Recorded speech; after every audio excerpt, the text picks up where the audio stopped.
তাবিজ বা গাছের ছাল হাতে বাঁধা যাবে কিনা? না। মহিলা এবং পুরুষের নামাজের পার্থক্য কি?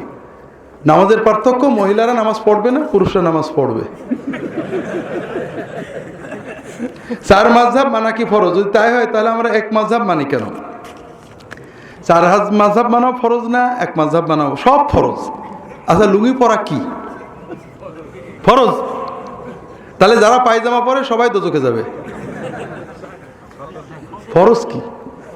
সতর ঢাকা, লুঙ্গি পরা না। লুঙ্গি পরলেও সতর ঢাকা হয়, পায়জামা পরলেও সতর ঢাকা হয়, বড় জুব্বা পরলেও হয়, ঠিক না? ইসলাম হলো, ফরজ হলো কোরআন সুন্নাহ মতো চলা।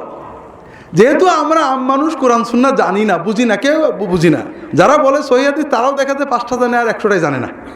এই জন্য এটা মানতে কোনো না কোনো একজন আলেম ফকিহের মত। এমনকি আমরা যারা হানাফি বলি, এক হানাফি আর এক হানাফিকে কাফের বলে, আছে না নেই? তাহলে আমাদের মাযহাব একেবারে একজনের একজন, তার মানে আমরাও আসলে আবু হানিফা মানি নি। আমি এই হুজুরের মানি, আপনি এই হুজুরের মানেন, এটাই তো, এটাই দায়িত্ব।